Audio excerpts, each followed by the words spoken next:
Cleveland made it to the Eastern Conference Finals this past season. They have 3 All-Stars, and right now, they might not be able to afford a bench player. There's a stupidly simple reason for that, and it's called the Rose Rule. It's hidden in one contract, and it's quietly breaking their whole plan. This player's deal jumped from around $224 million to $269 million automatically. And here's the crazy part. The player who did it didn't do anything wrong. He just got really, really good. Stick with me. By the end of this video, you'll know why the Cavs might not be able to keep this team together, and why 2 other stars made a totally different bet with the exact same rule. This past season, Cleveland looked scary good. They fought all the way to the Eastern Conference Finals before the Knicks knocked them out. During that same season, they traded away Darius Garland just to bring in James Harden.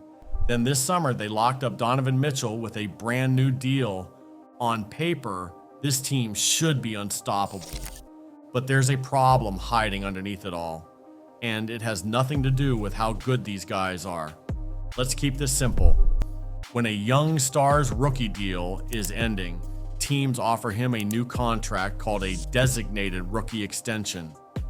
Most of the time, that deal is worth 25% of the salary cap. But there's a secret level above that.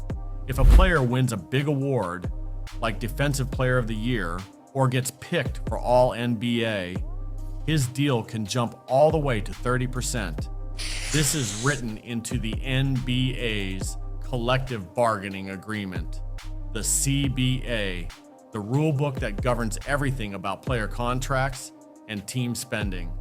That 5% doesn't sound like much. It is. On a max contract, that's tens of millions of extra dollars every single year. This is called the Rose Rule, named after Derrick Rose, who won MVP early enough in his career to trigger exactly this kind of jump. And it's about to change everything for one team. Back in the summer of 2024, Evan Mobley signed a new deal with the Cavs. Buried inside, it was that Rose Rule language. Then came his big year. His first All-Star game. Defensive Player of the Year. Cleveland finished with the best record in franchise history. He earned every bit of it. Because he'd already won those awards, his contract jumped up automatically the very next season, from around $224 million to $269 million. He didn't even have to ask. Let's be clear. Mobley didn't do anything wrong here. He worked hard, he played like a star, and he got paid like one. That's exactly how it's supposed to work. But here's where it gets messy. Mobley's new, bigger number landed right on top of Donovan Mitchell's deal. And Jarrett Allen's deal. That's one reason Cleveland was already squeezed when they traded Darius Garland away to bring in James Harden. And it still wasn't over. This summer, they added an even bigger deal for Mitchell on top of everything else. Add it all up, and Cleveland is now one of the most expensive teams in the entire league. So expensive, they're bumping right up against a line called the second apron. That's the harshest spending threshold in the CBA, and Cavaliers GM Kobe Altman is staring right at it. Here's why that line matters. Once a team crosses it, bad things start happening. They lose the ability to trade for good players. They can't use the mid-level exception to sign free agents. Their toolbox for fixing the roster basically disappears. They're stuck, frozen, hoping the guys they already have stay healthy all season. And it already cost them something big. Cleveland was talked about as a possible landing spot for LeBron James this summer, one of the real contenders. Instead, LeBron signed with the Philadelphia 76ers. With a roster this expensive, it's not hard to see why Cleveland couldn't make it work. Now flip to 2 stars who saw this coming and chose differently. Start with Chet Holmgren. A year before all of this, he signed his own extension with Oklahoma City. And he declined the Rose Rule language completely, on purpose. Everyone waited to see if that decision would come back to bite him. It didn't. This season, Holmgren made All NBA.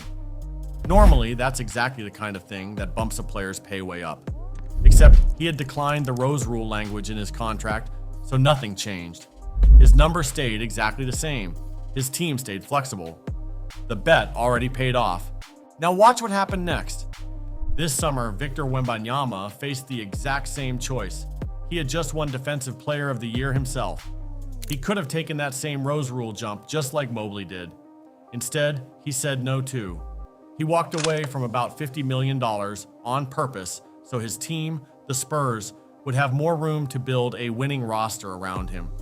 Two guys declined the Rose Rule on purpose, and it's already working for one of them. One guy had it kick in automatically. So which choice is the right one? Take the guaranteed money, let the Rose Rule kick in automatically, and hope your team finds a way around it. That's the road Cleveland ended up on. Or take less money up front, on purpose, and trust that winning a championship matters more than a few extra millions. That's the bet Wemby and Chet just made. One of these choices already cost the Cavaliers a real shot at LeBron James. The other choice already worked once for Chet Holmgren, and now Wembanyama is betting it works again. Cleveland is stuck hoping it works out. Oklahoma City already knows it does. San Antonio is betting it will too. Same rule, same league, two totally different futures.